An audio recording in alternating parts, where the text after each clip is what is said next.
कि भारतीय जनता पार्टी के नेता पाकिस्तान के टूरिज्म के एजेंट बन चुके हैं, दिन भर पाकिस्तान का प्रचार करते हैं। कहा हमारे विश्व गुरु बनने की बात थी, आज हमारा पूरे विश्व के अंदर हमारा रुपया गिर रहा है, 80 के पार जा चुका है। यही मोदी जी कहते थे कि जिस देश का रुपया गिरता है वहां की सरकार भ्रष्ट होती है।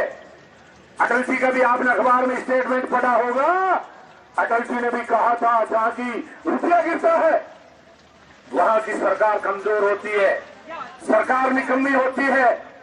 अभी आपने थोड़े दिन पहले देखा होगा कि पता है कि पूरे विश्व में भारत 1 नंबर पे आ रहा है। वो किसों में आ रहा है? भ्रष्टाचार में 1 नंबर पे आ रहा है। आज हमारे पूरे देश में भूखमरी फैल गई है, आज हमारी संवैधानिक संस्थाएं बिक गई है, हमारे बैंक दिवालिया हो गए हैं। बैंक को दिवालिया करने वाला नीरव मोदी 30,000 करोड़ लेके फरार बैंक से, 15,000 करोड़ रुपए मोइन से लेकर के फरार हो गया, 9,000 करोड़ रुपए विजय माल्या लेके फरार हो गया, 5,000 रुपए करोड़ ललित मोदी लेके फरार हो गया, और सारे के सारे करोड़ गुजरात से निकले हुए लोग हैं। सभी के इनके साथ फोटो मिलेंगे। इसलिए मैं आपसे आग्रह कर रहा हूं, हम सबको मजबूत होकर लड़ाई लड़नी है और पूरे देश में जो नारा लगा है उस नारे को मजबूत करना है। पहले लड़े थे घोड़ों से, अब लड़ेंगे इन चोरों से। चौकीदार चौकीदार इसने राफेल में घोटाला किया, 500 करोड़ की राफेल 1600 करोड़ में लाए, पेगासस लेकर के मीडिया को सीआईडी में डाल दिया। आपके विरोधी नेताओं के लिए पेगासस सीआईडी हो रही है और साथ में रहने वालों को भी सीआईडी हो रही है। इनको किसी पर भरोसा नहीं है साथियों। इसलिए मैं आपसे आग्रह कर रहा हूं कि कांग्रेस पार्टी को लड़ना पड़ेगा। छोटी पार्टियों को ये लोग धमका चुके, डरा चुके हैं, लेकिन आज पूरे देश के अंदर कांग्रेस पार्टी जिस तरह से अंग्रेजों से लड़ी थी उसी प्रकार राहुल गांधी जी के नेतृत्व में लड़ रही है। आज हमारे गेहलोत साहब भी दिल्ली पधारे हुए हैं, हमारे कार्यकर्ता भी वहां गिरफ्तारी दे रहे हैं। हम गोविंद सिंह जी के डोटासरा के नेतृत्व में आप गिरफ्तारियां देंगे।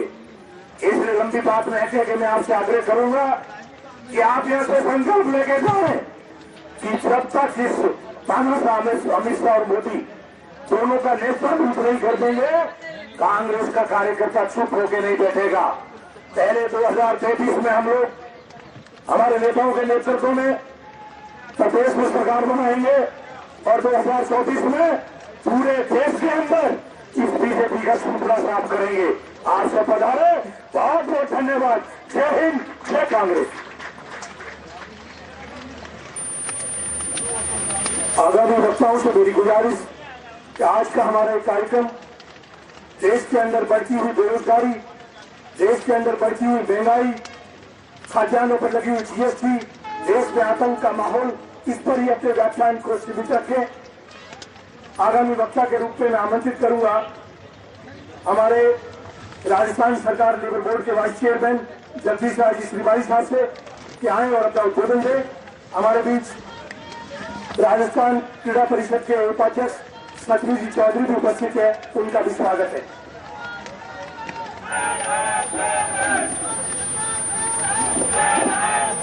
मुश्किलों से लड़ने की हमारी आदत बन गई है, मुश्किलें ही अब हमारी इबादत बन गई है।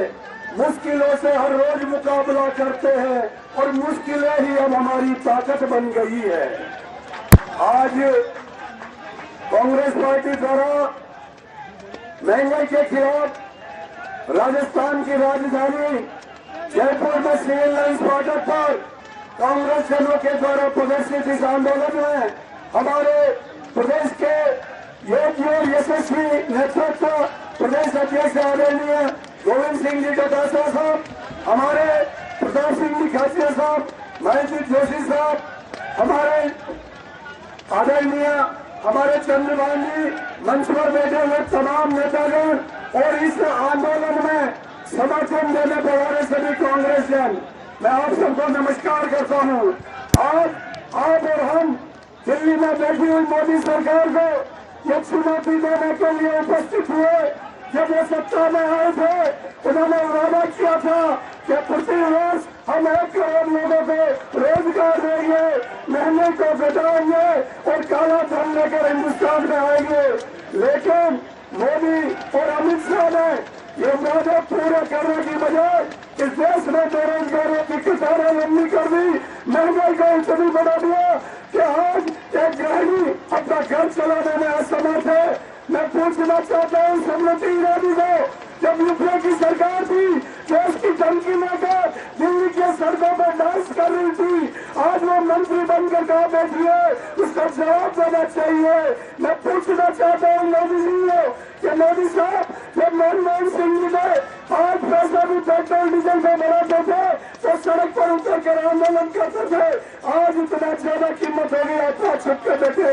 ये हिंदुस्तान देख रहा है, हिंदुस्तान की जनता देख रही है और आने वाले समय में कांग्रेस पार्टी जन जागरण करके इस महंगाई के खिलाफ, इस सरकार की तानाशाही के खिलाफ सड़कों पर सैलाब उमड़ेगा और आपको सत्ता से नीचे आना पड़ेगा। मैं ज्यादा वक्त नहीं लेते हुए इन 2 पंक्तियों से अपनी वाणी को विराम दूंगा। क्या कौन कहता है कि आसमान की ऊंचाई कोई नाप नहीं सकता? एक उड़ान तोड़ के देखो यारो। कौन कहता है कि पाताल की कोई छा ले नहीं सकता? एक गोता तो लगा कर देखो यारो। कौन कहता है कि पवन को कोई पकड़ नहीं सकता? एक प्रयास तो करके देखो यारो। और कौन कहता है कि नदियों के नीर को कोई मोड़ नहीं सकता? एक कोशिश तो करके देखो यारो। हौसले हो जिनके बुलंद वो आदमी चूहों से नहीं रुकते, जो हौसले हो जिनके बुलंद वो मोदी और अमित शाह से नहीं करते। दौर अंधेरे में भी, लाख जोर चिन्ह में भी कांग्रेस का झंडा लेकर दिल्ली पहुंच जाते हैं यारो, पहुंच जाते हैं यारो। जय कांग्रेस, जय इंडिया, जय मोदी। अब मैं गुजारिश करूंगा राजस्थान प्रदेश के वदन के हमारे मुख्य संगठक सम्माननीय खेम सिंह जी शेखावत साहब से जो मंच के जानिब आए और हमारे कांग्रेस के वरिष्ठ साथियों को संबोधित करें। खेम सिंह जी शेखावत।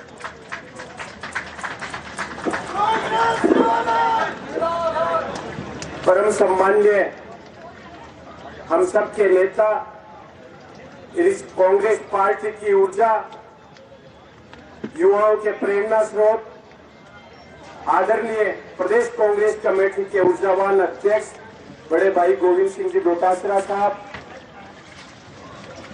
यहाँ के शहर के अध्यक्ष कैबिनेट मंत्री आदरणीय प्रताप सिंह जी खाचरिया साहब, पूर्व प्रदेश अध्यक्ष चंद्रभान जी, यहाँ के प्रभारी मंत्री गोविंद जी मेघवाल साहब, मेरे बड़े भाई साहब, यहाँ के कैबिनेट मंत्री राजस्थान सरकार के महेश जोशी साहब, सम्मानित मंच विराजमान, यहाँ आए हुए कांग्रेस के मजबूत कार्यकर्ता, इस लोकतंत्र की रक्षा करने वाली दीवार को मैं वंदन और नमन करता हूं। साथियों, मंच पे वक्ता बहुत है, अपनी बात रखेंगे। मैं भाषण नहीं देते हुए कुछ नारे बोलूंगा और आप भी मेरे साथ बोलेंगे। इस देश को आज जरूरत है, इस देश को जरूरत है, इस देश के लोकतंत्र को जरूरत है और इस देश की चिंता, इस देश के लोकतंत्र को जिसने बनाई उस कार्यकर्ता की है। वो आप और हम सबको पता है, इस देश को आजाद कांग्रेस के सम्मान्य नेता ने बड़ी से बड़ी कुर्बानी देकर करवाया। कांग्रेस के कार्यकर्ता ने बड़ी से बड़ी कुर्बानी देकर इस देश के अंदर लोकतंत्र स्थापित किया।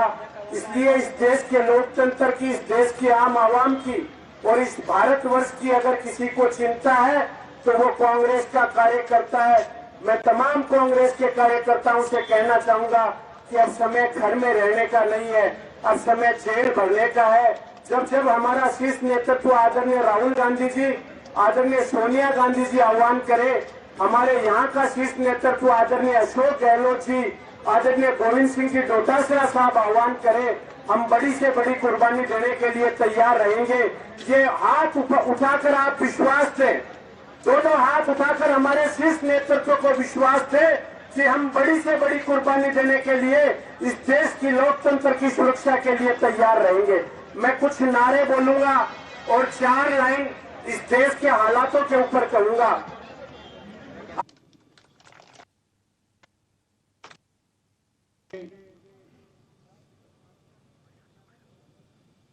संत बाबा बहादुर सिंह जी विद्या के संत मन्ने गए ने।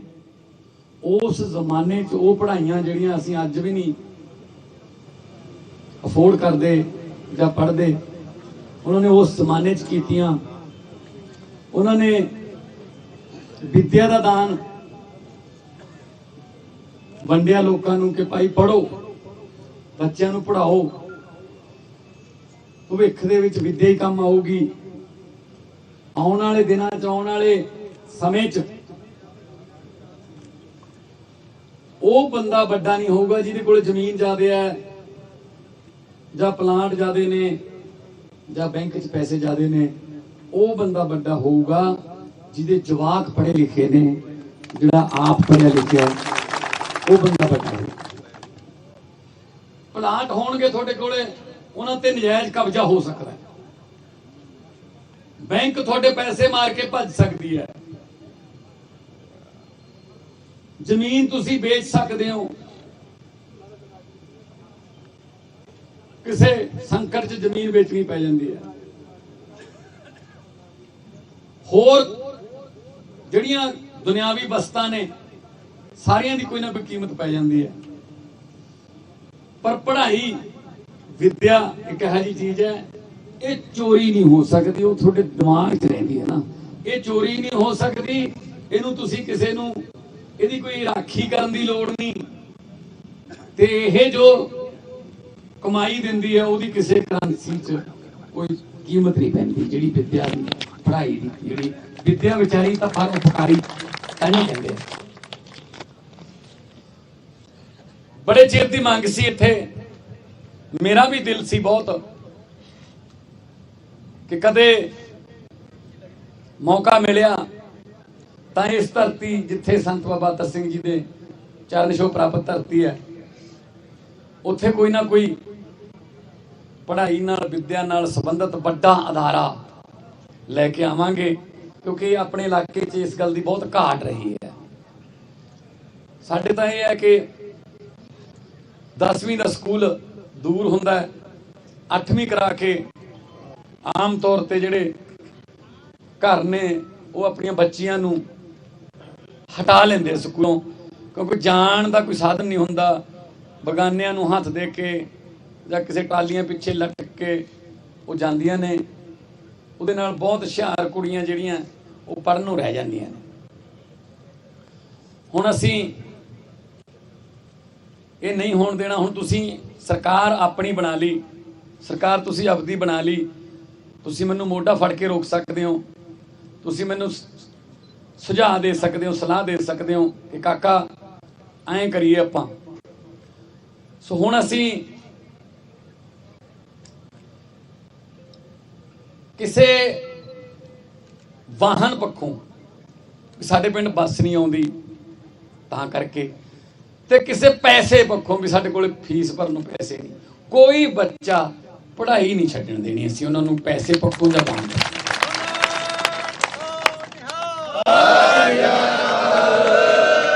अज इत्थे मैं धन्नवादी हाँ अंगीठा साहब गुरुद्वारा साहब की कमेटी का, जिन्हां ने 25 एकड़ जमीन सरकार नूं मैडिकल कॉलेज ते हस्पताल ये बनाउण वास्ते सानूं दित्ती है। अज उहदा उद्घाटन होया है। दुनिया दा इंडिया दा सब तो वधिया नक्शे बनाउण वाले असीं लिआंदे। आ तुसीं देख सकते हो बाद च भावें इत्थे लगी हुई है ड्राइंग कि किहो जिहा होऊगा। बहुत शानदार बिल्डिंग बनूगी। बच्चे MBBS पढ़नगे, डॉक्टरी की पढ़ाई करनगे। इस इलाके के बच्चे ਉਹਨਾਂ ਲਈ ਸਪੈਸ਼ਲ ਸੀਟਾਂ ਵੀ ਰੱਖਾਂਗੇ, ਕਿਉਂਕਿ ਇਸ ਇਲਾਕੇ ਨੇ ਜ਼ਮੀਨ ਦਿੱਤੀ ਹੈ, ਇਸ ਇਲਾਕੇ ਨੇ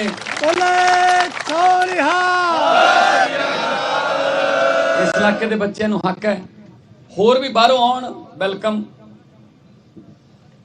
ਬਹੁਤ ਸਾਰਾ ਰੋਜ਼ਗਾਰ ਸਿੱਧਾ ਤੇ ਬਹੁਤ ਸਾਰਾ ਅਸਿੱਧਾ। ਇੱਥੇ ਪੂਰੀ ਰੌਣਕ ਲੱਗੂਗੀ, ਇੱਥੇ ਹੋਸਟਲ ਬਣਨਗੇ, ਇੱਥੇ ਬਹੁਤ ਸਾਰੇ ਡਾਕਟਰਾਂ ਦੇ ਰਹਿਣ ਦੀ, ਸਟੂਡੈਂਟਾਂ ਦੇ, ਮਰੀਜ਼ਾਂ ਦੇ, ਰਿਸ਼ਤੇਦਾਰਾਂ ਦੇ ਰਹਿਣ ਦੀ ਜਗ੍ਹਾ ਦੀ ਲੋੜ ਪਊਗੀ। ਸਾਰਾ ਏਰੀਆ ਬਹੁਤ ਵੱਡਾ ਇੱਕ ਹੱਬ ਬਣ ਜਾਊਗਾ, ਸਿੱਖਿਆ ਦੀ, ਵਿਦਿਆ ਦੀ ਹੱਬ। ਜਦੋਂ ਮੈਡੀਕਲ ਕਾਲਜ ਆਉਂਦਾ ਹੈ ਤਾਂ ਉਹਦੇ ਨਾਲ ਜਿਹੜਾ ਹਸਪਤਾਲ ਹੁੰਦਾ ਹੈ ਉਸ ਸ਼ਹਿਰ 'ਚ, ਉਹਨੂੰ ਵੀ ਵੱਡਾ ਕਰਨਾ ਪੈਂਦਾ। ਤਾਂ ਸੰਗਰੂਰ ਵਾਲਾ ਜਿਹੜਾ ਆਪਣਾ ਸਿਵਲ ਹਸਪਤਾਲ ਹੈ ਉਹਦੀ ਵੀ ਕਾਇਆ ਪਲਟੀ ਜਾਊਗੀ, ਉਹ ਵੀ ਬਹੁਤ ਵੱਡਾ ਹਸਪਤਾਲ ਬਣੂਗਾ, ਕਿਉਂਕਿ ਇਹਦੇ ਨਾਲ ਰਿਲੇਟਡ ਹੋਊਗਾ। PGI ਉਧਰ ਆ ਰਹੀ ਹੈ, ਉਹਨੂੰ ਵੀ ਚਲਾਉਣੇ ਆ। ਟਰਾਮਾ ਸੈਂਟਰ ਬਣੂਗਾ, ਹਾਈਵੇ ਬਣ ਗਿਆ ਬਹੁਤ ਵੱਡਾ, ਗੰਗਾ ਨਗਰ ਤੋਂ ਲੈ ਕੇ ਚੰਡੀਗੜ੍ਹ ਤੱਕ ਕੋਈ ਟਰਾਮਾ ਸੈਂਟਰ ਨਹੀਂ ਹੈਗਾ। ਬਠਿੰਡੇ ਕਿਸੇ ਦੇ ਕੋਈ ਰੱਬ ਨਾ ਕਰੇ ਐਕਸੀਡੈਂਟ ਹੋ ਗਿਆ, ਸਿਰ 'ਚ ਸੱਟ ਵੱਜੀ, ਉਹਨਾਂ ਨੂੰ ਕਹਿੰਦੇ ਨੇ PGI ਲੈ ਜਾਓ। PGI ਦੀ ਜਗ੍ਹਾ ਜੇ ਉਹ ਘੰਟੇ ਬਾਅਦ ਇੱਥੇ ਉਹਦਾ ਇਲਾਜ ਹੋ ਜੇ, ਉਹਦੀ ਜਾਨ ਬਚ ਜੂਗੀ। ਆਹੀ ਜਿਹੜੇ 2 ਘੰਟੇ 345 ਕਰੋੜ ਰੁਪਏ ਦਾ ਪ੍ਰੋਜੈਕਟ ਹੈ। ਪਰ ਨਾਲ ਨਾਲ ਆਲੇ ਦੁਆਲੇ ਵਾਲੀਆਂ ਸੜਕਾਂ ਜਿਹੜੀਆਂ ਨੇ 18 ਫੁੱਟੀਆਂ ਕਰਾਂਗੇ। ਪੂਰਾ ਇੱਕ ਜਦੋਂ ਇੱਥੋਂ ਦੀ ਲੰਘਣ ਲੋਕ ਤਾਂ ਉਹਨਾਂ ਨੂੰ ਇਹ ਲੱਗੇ ਪਤਾ ਕਿ ਭਾਈ ਇੱਥੇ ਸੰਤ ਬਾਬਾ ਅਤਰ ਸਿੰਘ ਜੀ ਦੀ ਧਰਤੀ ਹੈ, ਇਹ ਵਿਦਿਆ ਦਾ ਸੈਂਟਰ ਬਣਿਆ ਹੋਇਆ, ਇੱਥੇ ਪੜ੍ਹਾਈ ਦਾ ਸੈਂਟਰ ਬਣਿਆ ਹੋਇਆ। ਮੈਂ ਆਪਦੀ 8ਵੀਂ 9ਵੀਂ 10ਵੀਂ ਦੀ ਪੜ੍ਹਾਈ ਸੰਤ ਬਾਬਾ ਅਤਰ ਸਿੰਘ ਜੀ ਦੇ ਜਨਮ ਸਥਾਨ ਚੀਮਾ ਮੰਡੀ ਤੋਂ ਕੀਤੀ ਹੈ, ਜਿਹਨੂੰ ਆਪਾਂ ਅੰਦਰਲਾ ਗੁਰਦੁਆਰਾ ਕਹਿ ਦਿੰਦੇ ਆ। ਸੋ ਅਸੀਂ ਛੋਟੇ ਛੋਟੇ ਹੁੰਦੇ ਮੇਲੇ ਤੇ ਜਾਂਦੇ ਰਹੇ ਹਾਂ, ਤੇ ਕਿਤੇ ਨਾ ਕਿਤੇ ਉਹਨਾਂ ਦਾ ਆਸ਼ੀਰਵਾਦ ਉਹੀ ਕਰਾ ਰਹੇ ਨੇ ਆਪ। ਤੇ ਅੱਜ ਜੇ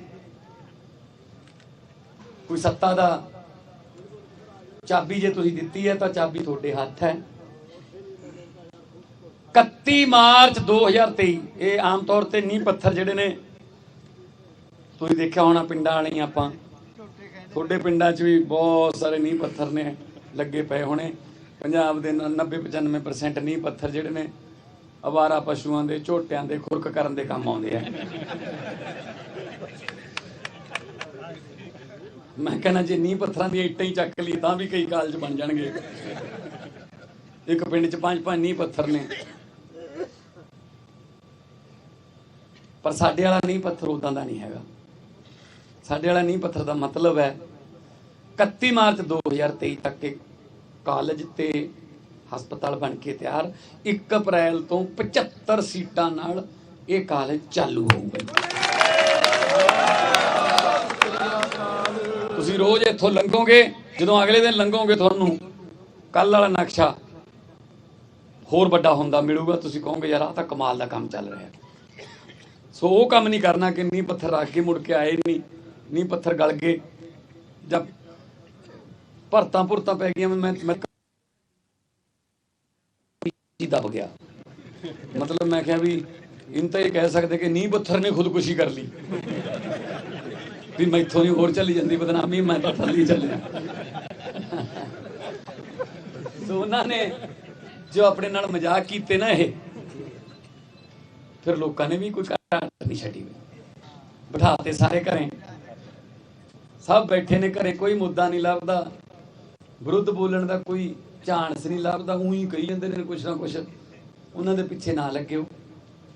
ਆ 15 ਅਗਸਤ ਨੂੰ 10 ਦਿਨਾਂ ਨੂੰ 75 ਮੁਹੱਲਾ ਕਲੀਨਿਕ ਤਿਆਰ ਹੋ ਕੇ ਚੱਲ ਪੈਣਗੇ। ਮੁਹੱਲਾ ਕਲੀਨਿਕ ਕੀ ਹੋਊਗਾ? ਤੁਹਾਡੇ ਪਿੰਡਾਂ 'ਚ ਵੀ ਬਣਨਗੇ। ਆਮ ਆਦਮੀ ਕਲੀਨਿਕ ਉਹਨੂੰ ਕਹਿੰਦੇ ਆ। ਉਹਦੇ 'ਚ ਕੀ ਹੋਊਗਾ? ਇੱਕ ਡਾਕਟਰ MBBS, ਇੱਕ ਫਾਰਮਾਸਿਸਟ, ਇੱਕ ਨਰਸ ਤੇ ਇੱਕ ਰਿਸੈਪਸ਼ਨ ਤੇ ਬੈਠਣ ਵਾਲੇ। 90% ਬੰਦੇ ਉਸ ਪਿੰਡ ਦੇ ਜਾਂ ਆਲੇ ਦੁਆਲੇ ਦੋ ਪਿੰਡਾਂ ਦੇ ਉਸ ਆਮ ਆਦਮੀ ਕਲੀਨਿਕ ਚ ਆਉਣਗੇ ਤੇ 90% ਬੰਦੇ ਜਿਹੜੇ ਨੇ ਉਹ ਉਸੇ ਕਲੀਨਿਕ ਚੋਂ ਠੀਕ ਹੋ ਕੇ ਘਰੇ ਚਲੇ ਜਾਣਗੇ। ਉਹਨਾਂ ਨੂੰ ਸੰਗਰੂਰ ਜਾਂ ਡੀਐਮਸੀ ਜਾਂ ਰਜਿੰਦਰਾ ਜਾਣ ਦੀ ਲੋੜ ਨਹੀਂ ਪੈਣੀ, ਇੱਥੇ ਹੀ ਬਿਮਾਰੀਆਂ ਚੈੱਕ ਹੋਣਗੀਆਂ।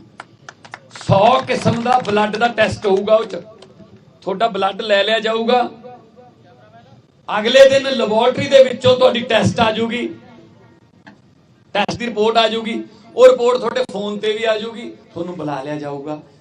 ਜਿੰਨਾ ਇਲਾਜ ਉੱਥੇ ਹੀ ਹੋ ਸਕਦਾ ਹੈ ਉਹ ਰਿਪੋਰਟ ਮੁਤਾਬਕ ਉੱਥੇ ਹੋ ਜਾਊਗਾ।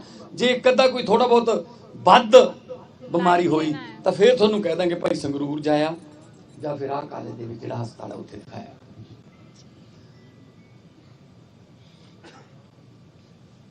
31 ਅਗਸਤ ਨੂੰ 2 ਮਹੀਨੇ ਹੋ ਜਾਣਗੇ ਬਿਜਲੀ 600 ਯੂਨਿਟ ਫ੍ਰੀ ਕਰੇ ਨੂੰ।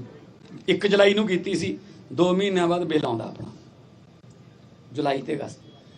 ਸਤੰਬਰ ਦੇ ਪਹਿਲੇ ਹਫਤੇ ਬਿੱਲ ਆਊਗਾ। ਕੋਈ ਕਿਲੋਵਾਟ ਦਾ ਚੱਕਰ ਨਹੀਂ, ਉਹ ਚ 600 ਯੂਨਿਟ ਤੋਂ ਥੱਲੇ ਚਾਹੀਦਾ ਬਸ। ਕੋਈ ਆਮ ਘਰ ਹੋਵੇ, ਕੋਈ BC ਹੋਵੇ, ਕੋਈ SC ਹੋਵੇ, BPL ਹੋਵੇ, 600 ਯੂਨਿਟ ਤੋਂ ਥੱਲੇ ਚਾਹੀਦਾ। ਮੈਂ ਬਿਜਲੀ ਬੋਰਡ ਨੂੰ ਪੁੱਛਿਆ ਮੈਨੂੰ ਸਾਰਾ ਰਿਕਾਰਡ ਦੱਸੋ, ਝੂਠ ਨਾ ਬੋਲਿਓ, ਕਿਉਂਕਿ ਮੈਂ ਲੋਕਾਂ 'ਚ ਅੱਗੇ ਬੋਲਣਾ ਤੇ ਮੈਂ ਝੂਠ ਬੋਲਦਾ ਨਹੀਂ। ਮੈਨੂੰ ਇਹ ਦੱਸੋ ਕਿੰਨੇ ਘਰਾਂ ਨੂੰ ਬਿਜਲੀ ਦਾ ਬਿੱਲ ਜ਼ੀਰੋ ਆਊਗਾ ਜੂਨ ਤੇ ਜੁਲਾਈ ਦਾ, ਜੁਲਾਈ ਤੇ ਅਗਸਤ ਦਾ? ਉਹ ਕਹਿੰਦੇ ਜੀ 74 ਲੱਖ ਮੀਟਰ ਹੈ, 51 ਲੱਖ ਘਰਾਂ ਨੂੰ ਜ਼ੀਰੋ ਬਿੱਲ ਆਊਗਾ। ਤੁਹਾਡੇ ਵੀ ਹੋਣਗੇ, ਉਹ ਤੁਹਾਡੇ ਵੀ ਹੋਣਗੇ। ਮੈਂ ਕਿਹਾ ਜੀ ਅਗਲੇ ਗਾਹਾਂ ਅੱਗੇ ਤਾਂ ਚਲੋ ਗਰਮੀ ਵਾਲੇ ਨੇ, ਗਰਮੀ 'ਚ ਤਾਂ ਫਿਰ ਵੀ ਪੱਖਾ AC ਚਲਾਉਣਾ ਪੈ ਜਾਂਦਾ। ਅੱਗੇ ਗਾਹਾਂ ਉਹ ਕਹਿੰਦੇ ਜੀ ਨਵੰਬਰ ਤੇ ਦਸੰਬਰ ਦਾ ਜਿਹੜਾ ਮਹੀਨਾ ਹੋਊਗਾ, ਸਰਦੀਆਂ 'ਚ ਬਿਜਲੀ ਘੱਟ ਖਪਦੀ ਹੈ। ਰਜਾਈ ਲੈਣੀ ਹੁੰਦੀ ਹੈ, ਇੱਕ ਦੀ ਥਾਂ 2 ਲੈ ਲਓ।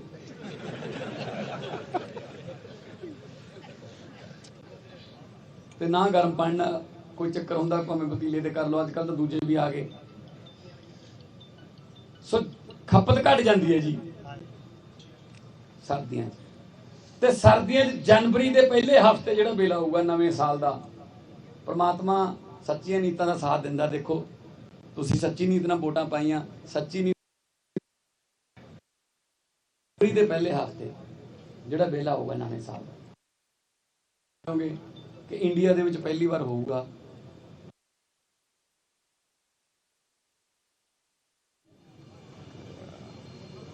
ਜ਼ਮੀਨ ਤੁਸੀਂ ਵੇਚ ਸਕਦੇ ਹੋ ਭਾਰਤ ਦੇ ਵਿੱਚ। ਇਦਾਂ ਦਾ ਬਿੱਲ ਇਹ ਕੀ ਕਹਿੰਦੇ ਆ ਵਿਰੋਧੀ ਪਾਰਟੀਆਂ ਵਾਲੇ, ਫ੍ਰੀ ਕਿਉਂ ਐਂ ਕਿਉਂ ਫ੍ਰੀ ਦੇਈ ਜਾਂਦੇ ਹੋ? ਵੀ ਅਸੀਂ ਕਿਹੜਾ ਕਰਜ਼ਾ ਲੈ ਕੇ ਦਿੰਨੇ ਆ, ਤੁਸੀਂ ਟੈਕਸ ਦਿੰਨੇ ਹੋ ਜੀ, ਅਸੀਂ ਤੁਹਾਨੂੰ ਉਹੀ ਟੈਕਸ ਵਾਪਸ ਦੇਈ ਜਾਂਦੇ ਆ। ਇਹ 'ਚ ਫ੍ਰੀ ਕੀ ਹੈ? ਤੁਸੀਂ ਡੀਜ਼ਲ ਤੇ ਟੈਕਸ ਦਿੰਦੇ ਹੋ, ਤੁਸੀਂ ਸੀਖਾਂ ਵਾਲੀ ਡੱਬੀ ਤੇ ਟੈਕਸ ਦਿੰਦੇ ਹੋ, ਤੁਸੀਂ ਚਾਹ ਪੱਤੀ ਤੇ ਗੁੜ ਪੱਤੀ ਤੇ ਟੈਕਸ ਦਿੰਦੇ ਹੋ, ਬਿਜਲੀ ਤੇ ਟੈਕਸ ਦਿੰਦੇ ਹੋ, ਤੁਸੀਂ ਹਰ ਚੀਜ਼ ਜਿਹੜੀ ਖਰੀਦਦੇ ਹੋ, ਹਲਦੀ ਚਾਹ ਸਭ ਤੇ ਟੈਕਸ ਦਿੰਦੇ ਹੋ। ਤੇ ਫਿਰ ਉਹ ਟੈਕਸ ਸਰਕਾਰ ਕੋਲੇ ਆਉਂਦਾ ਹੈ ਤੇ ਸਰਕਾਰ ਉਹੀ ਟੈਕਸ ਆਪ ਖਾਣ ਦੀ ਬਜਾਏ ਜੇ ਤੁਹਾਨੂੰ ਮੋੜਨ ਲੱਗ ਜੇ, ਇਹ 'ਚ ਫ੍ਰੀ ਦਾ ਕੀ ਹੈ ਜੀ? ਜਦ ਹੋਵੇ ਕਰਜ਼ਾ ਲੈ ਕੇ ਅਸੀਂ ਤੁਹਾਨੂੰ ਦਿੰਦੇ ਹੋਈਏ ਕੋਈ ਸਹੂਲਤਾਂ, ਕਰਜ਼ਾ ਵੀ ਮੋੜਾਂਗੇ, ਚੜ੍ਹ ਨਹੀਂ ਦਿੰਦੇ, ਨਵਾਂ ਕਰਜ਼ਾ ਮੋੜਾਂਗੇ ਜਿਹੜਾ ਉਹਨਾਂ ਨੇ ਚੜਾਇਆ ਹੋਇਆ, ਕਰਜ਼ਾ ਮੋੜਾਂਗੇ, ਤੁਹਾਨੂੰ ਸਹੂਲਤਾਂ ਦੇਵਾਂਗੇ। ਮੰਤਰੀਆਂ ਨੂੰ ਕਿੰਨਾ ਕੁਝ ਫ੍ਰੀ ਹੈ ਜੀ, ਤੇਲ ਫ੍ਰੀ ਉਹਨਾਂ ਦਾ, ਇੰਟਰਨੈਟ ਫ੍ਰੀ ਹੈ, ਬਿਜਲੀ ਫ੍ਰੀ ਹੈ, ਰੇਲ ਗੱਡੀ ਜਹਾਜ਼ਾਂ 'ਚ ਆਉਣਾ ਜਾਣਾ ਫ੍ਰੀ ਹੈ। ਜੋ ਉਹਨਾਂ ਨੂੰ ਫ੍ਰੀ, ਜਨਤਾ ਨੂੰ ਕਿਉਂ ਨਹੀਂ ਹੋ ਸਕਦਾ? ਵੀ ਜਨਤਾ ਨਹੀਂ ਤਾਂ ਬਣਾਏ ਨੇ। ਜੋ ਚੀਜ਼ ਮੰਤਰੀਆਂ ਨੂੰ ਫ੍ਰੀ ਹੈ ਅਸੀਂ ਤਾਂ ਉਹੀ ਲੋਕਾਂ ਨੂੰ ਫ੍ਰੀ ਕਰਾਂਗੇ ਜੋ ਕਰਨਾ। ਬਾਹਰਲੇ ਮੁਲਕਾਂ 'ਚ ਦਿੰਦੇ, ਅਮਰੀਕਾ ਕੈਨੇਡਾ 'ਚ, ਉੱਥੇ ਉਹਨੂੰ ਸੋਸ਼ਲ ਸਿਕਿਉਰਿਟੀ ਕਹਿ ਦਿੰਦੇ ਆ, ਇੱਥੇ ਵੀ ਸੋਸ਼ਲ ਸਿਕਿਉਰਿਟੀ ਕਹਿ ਦਿੰਦੇ ਆ। ਫਿਰ ਸੋ ਸਕੂਲ ਬਣਨਗੇ ਟੌਪ ਦੇ, ਸਕੂਲਾਂ 'ਚ ਸਟਾਫ ਰੱਖਿਆ ਜਾਊਗਾ। ਆ ਮੇਰੇ ਨਾਲ ਮੰਤਰੀ ਜੀ ਖੜੇ ਨੇ, ਮੀਤ ਹੇਅਰ, ਖੇਡਾਂ ਦੇ ਮੰਤਰੀ ਨੇ। ਖੇਡ ਮੇਲੇ ਖਤਮ ਹੀ ਕਰਤੇ ਸਕੂਲਾਂ 'ਚੋਂ। ਪਹਿਲਾਂ ਖੋ ਖੋ ਹੁੰਦੀ, ਦੌੜਾਂ ਹੁੰਦੀਆਂ ਬੱਚਿਆਂ ਦੀਆਂ, ਭਾਰ ਚੱਕਣ ਦੇ ਮੁਕਾਬਲੇ ਹੁੰਦੇ, ਬਾਕਸਿੰਗ ਹੁੰਦੀ, ਕਬੱਡੀ ਹੁੰਦੀ, ਕਿੰਨੀਆਂ ਖੇਡਾਂ ਖਤਮ ਹੀ ਕਰਤੀਆਂ। ਮਾਸਟਰਾਂ ਦੀਆਂ ਪੋਸਟਾਂ ਹੀ ਖਤਮ ਕਰਤੀਆਂ। ਕੌਣ ਖੜਾਊਗਾ ਉਹਨਾਂ ਨੂੰ? ਉਹ ਸਾਰਾ ਕੁਝ ਲੈ ਕੇ ਆਵਾਂਗੇ ਵਾਪਸ। ਹੁਣ ਦੇਖੋ ਆਪਣੇ ਮੁੰਡੇ ਕੁੜੀਆਂ, ਉਹ ਜਿਹੜੀਆਂ ਖੇਡਾਂ ਚੱਲਦੀਆਂ ਨੇ ਅੱਜ ਕੱਲ ਬਰਮਿੰਗਮ ਦੇ ਵਿੱਚ, ਕਿੰਨੇ ਮੁੰਡੇ ਕੁੜੀਆਂ ਆਮ ਘਰਾਂ ਦੇ ਮੈਡਲ ਜਿੱਤ ਰਹੇ ਨੇ ਆਪਦੀ ਮਿਹਨਤ ਸਦਕਾ। ਜੇ ਕਿਤੇ ਥੋੜਾ ਜਿਹਾ ਉਹਨਾਂ ਨੂੰ ਹੋਰ ਵਧੀਆ ਕੋਚ ਮਿਲ ਜਾਣ, ਹੋਰ ਵਧੀਆ ਮਾਹੌਲ ਮਿਲ ਜੇ, ਉਹ ਓਲੰਪਿਕ ਦੇ ਵਿੱਚੋਂ ਵੀ 골ਡ ਮੈਡਲ ਲੈ ਆਉਣਗੇ। ਓਲੰਪਿਕ ਦੇ ਵਿੱਚ ਇਹ ਸ਼ੁਰੂ ਕਰਾਂਗੇ ਚੀਜ਼ਾਂ ਇਹ ਦੁਬਾਰੇ।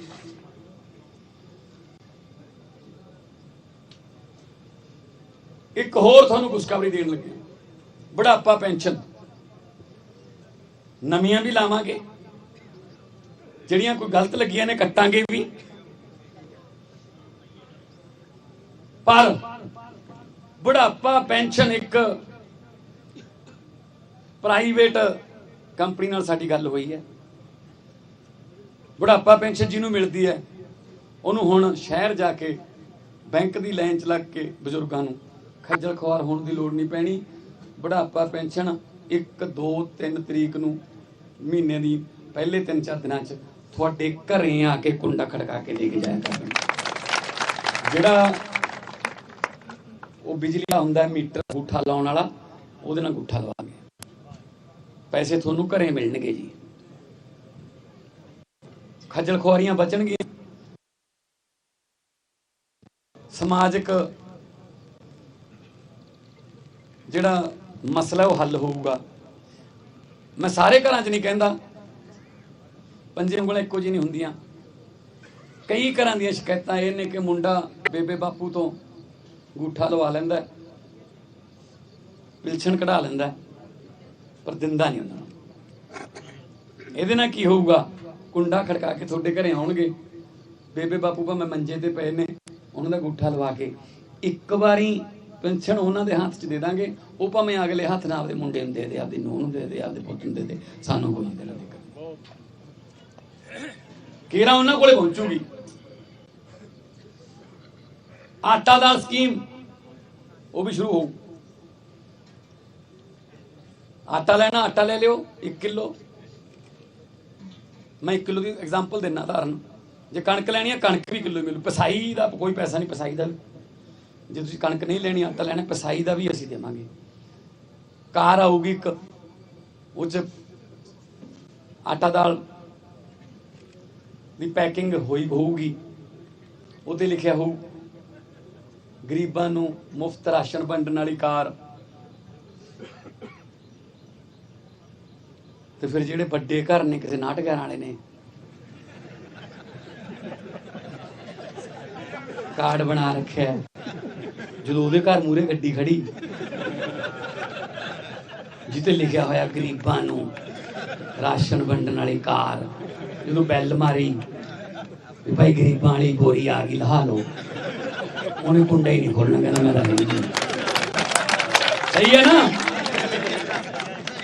ਐਂ ਚੈੱਕ ਕਰਾਂਗੇ ਉਹਨਾਂ ਨੂੰ, ਕਿਉਂਕਿ ਪਿੰਡਾਂ 'ਚ ਤੁਹਾਨੂੰ ਪਤਾ ਹੀ ਆ, ਅੱਲ ਪੈ ਜਾਂਦੀ ਹੈ। ਫਿਰ ਅਗਲਾ ਕਹਿੰਦਾ ਭੁੱਖਿਆਂ ਤੇ ਜਾਣਾ, ਉਹ ਘਰ ਆ ਬਾਈ ਚੌਥਾ। ਮੁੜ ਕੇ ਕਈ ਪੀੜ੍ਹੀਆਂ ਅੱਲ ਨਹੀਂ ਨਿਕਲਦੀ ਉਹ। ਸੋ ਮੇਰੇ ਦਿਮਾਗ 'ਚ ਚੱਲਦਾ ਰੱਖੋ, ਆਪਾਂ ਉਹਨਾਂ ਨੂੰ ਕੁਝ ਨਹੀਂ ਕਹਿੰਦੇ ਵੀ ਭਾਈ ਤੁਸੀਂ ਹਟ ਜਾਓ ਜਾਂ ਨਾ ਕਟਾ ਲਓ। ਆਪਾਂ ਤਾਂ ਗੱਡੀਆਂ ਖੜਾਵਾਂਗੇ ਉਹਨੇ ਘਰ ਮੁੜੀ ਆ ਕੇ, ਆ ਗਏ ਭਾਈ, ਅੱਗੇ ਤਾਂ ਸੋਚੀ ਖੜੇ ਹੋ। ਰਿਸ਼ਤੇ ਹੁਣ ਹਟ ਜਾਂਦੇ, ਨਾਲ ਕਹਿੰਦਾ ਭੁੱਖਿਆਂ ਦੇ ਕਹਿੰਦੇ ਨੇ, ਛੱਡ ਪਰੇ ਯਾਰ। ਅੰਡਰਗਰਾਉਂਡ ਹੋ ਗਈ ਜੀ, ਗਰੁੱਪ ਤੋਂ ਲਾ ਕੇ ਅੰਡਰਗਰਾਉਂਡ ਆ। ਸੋ ਤੁਹਾਡੇ ਆਪਣੇ ਆ, ਤੁਹਾਡੇ ਆਪਦੇ ਪੁੱਤ ਭਤੀਜੇ ਆ, ਸਾਰੇ ਹੀ ਆਮ ਘਰਾਂ 'ਚ ਉੱਠ ਕੇ ਆਏ ਆ। ਕੋਈ ਪ੍ਰਮਾਤਮਾ ਨੇ ਜਿੱਥੇ ਪਹੁੰਚਾ ਤੇ ਜਿੱਡੀਆਂ ਵੱਡੀਆਂ ਪਦਵੀਆਂ ਦੇਤੀਆਂ, ਇਹਦੇ ਵਾਸਤੇ ਤਾਂ ਮਤਲਬ ਲੋਕ ਕਈ ਜਨਮ ਭਗਤੀਆਂ ਤਪ ਕਰਦੇ ਨੇ ਕਿਤੇ ਤਾਂ ਮਿਲ।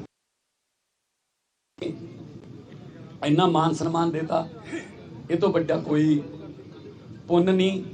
ਤੇ ਫਿਰ ਮਾਨ ਸਨਮਾਨ ਲੈ ਕੇ ਐਡੀ ਵੱਡੀ ਕੁਰਸੀ ਤੇ ਬਹਿ ਕੇ ਵੀ ਜੇ ਜੇ ਲੋਕਾਂ ਦਾ ਭਲਾ ਨਾ ਕੀਤਾ ਫਿਰ ਇਹਦੇ ਵਿੱਚ ਇਹ ਤੋਂ ਵੱਡੀ ਫਿਰ ਕੋਈ ਕਾਮਯਾਬੀ ਵੀ ਨਹੀਂ ਹੋਣੀ। ਸੋ ਤੁਹਾਡੀ ਸਰਕਾਰ ਤੁਹਾਡੇ ਦੁਆਰ ਸੰਗਰੂਰ ਦੇ ਵਿੱਚ ਮੁੱਖ ਮੰਤਰੀ ਦੇ ਦਫ਼ਤਰ ਆਫਿਸ ਖੁੱਲੂਗਾ, ਧੂਰੀ 'ਚ ਮੁੱਖ ਮੰਤਰੀ ਦਾ ਦਫ਼ਤਰ ਖੁੱਲੂਗਾ। ਤੁਹਾਨੂੰ ਚੰਡੀਗੜ੍ਹ ਧੱਕੇ ਖਾਣ ਦੀ ਲੋੜ ਨਹੀਂ, ਇੱਥੇ ਜਾਓ ਜਾਂ ਅਮਨ ਹੋਰਾਂ ਦੇ ਦਫ਼ਤਰ ਜਾਓ।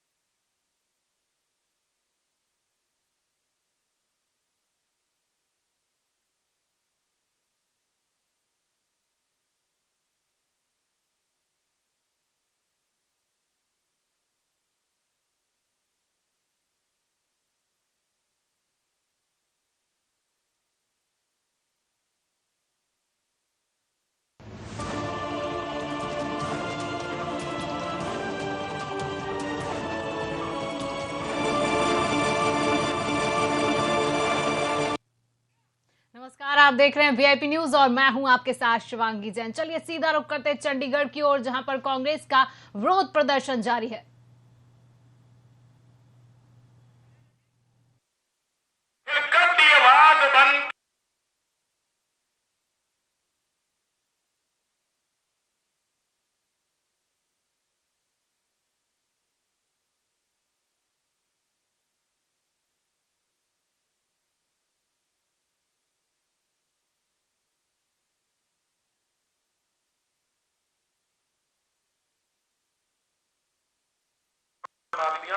उस देश की नौजवान पीढ़ी को समय का हानी बनाने की जरूरत है, ਉਹਦੇ ਲਈ ਸਾਨੂੰ संघर्ष भी करने की जरूरत है।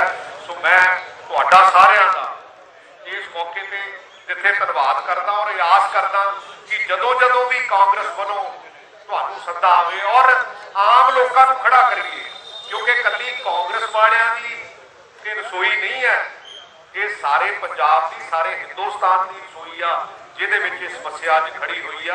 ਸੋ ਮੈਂ ਤੁਹਾਨੂੰ ਇੱਕ ਵਾਰੀ ਸਾਰਿਆਂ ਨੂੰ ਇਹ ਵੱਧ ਚੜ ਕੇ ਇਹਦੇ ਵਿੱਚ ਆਪਣਾ ਯੋਗਦਾਨ ਪਾਈਏ ਤਾਂ ਕਿ ਸਰਕਾਰ ਦੇ ਕੰਨਾਂ ਦੇ ਵਿੱਚ ਇਹ ਆਵਾਜ਼ ਪੈ ਸਕੇ और सरकार ਇਹਦੇ ਤੇ ਕਿਉਂਕਿ ਖਾਸ ਕਰਕੇ ਜਦੋਂ जानकारी के लिए हमारे साथ स्टेट हेड पंजाब हरियाणा से दुर्गेश गाजरी जी जुड़ चुके हैं।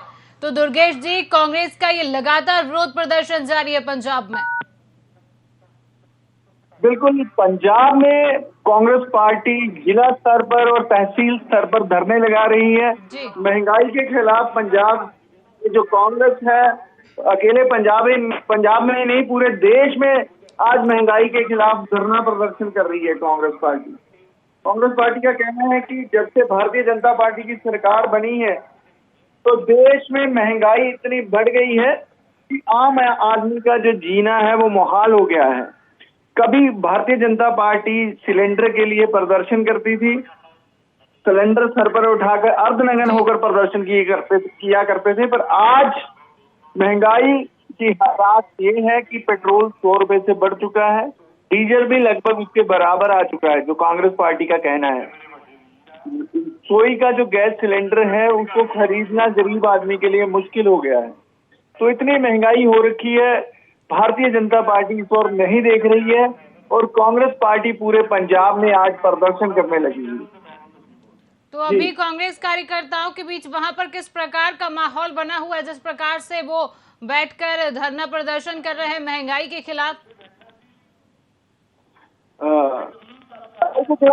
जो कांग्रेस पार्टी के अध्यक्ष हैं अमरिंदर सिंह राजा बडिंग, उनकी अध्यक्षता में जो धरने प्रदर्शन किए जा रहे हैं, हर जिला स्तर पर डिप्टी कमिश्नर को ज्ञापन भी सौंपा जा रहा है और ये भी बात कही जा रही है कि अब बात नहीं रन होगा, वो लड़ने को तैयार है महंगाई के लिए। भारतीय जनता पार्टी को वो सबक सिखाना चाहते हैं, भारतीय जनता पार्टी को बताना चाहते हैं कि भारत में लोकतंत्र था वो अब खत्म हो रहा है। लोगों के लिए जो सोच थी भारतीय जनता जो कांग्रेस पार्टी की जो देश की सोच थी लोकतंत्र बहाली की, वो पंजाब में खत्म हो चुकी है। भारतीय जनता पार्टी आम आदमी का खून चूस रही है। कैप्टन अमरिंदर सिंह राजा वड़िंग कह रहे हैं कि पंजाब में महंगाई के खिलाफ ऐसे ही वो एक लहर चलाएंगे, ऐसे ही प्रदर्शन करते रहेंगे और भारतीय जनता पार्टी की सरकार को वो जगाते रहेंगे। तो इस प्रकार से ये कांग्रेस का जो धरना प्रदर्शन ये कब तक चलने वाला है महंगाई के खिलाफ? हेलो दुर्गेश जी, क्या आप तक मेरी आवाज पहुंच रही है? आवाज, हेलो दुर्गेश जी, क्या आप मुझे सुन पा रहे हैं?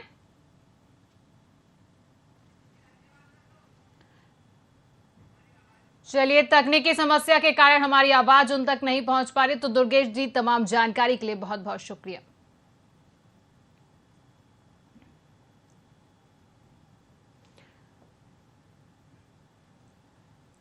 तो आप देख रहे हैं सीधी ये लाइव तस्वीरें पंजाब से, जहां पर कांग्रेसी कार्यकर्ताओं का, तमाम कांग्रेस का महंगाई के खिलाफ विरोध प्रदर्शन चल रहा है।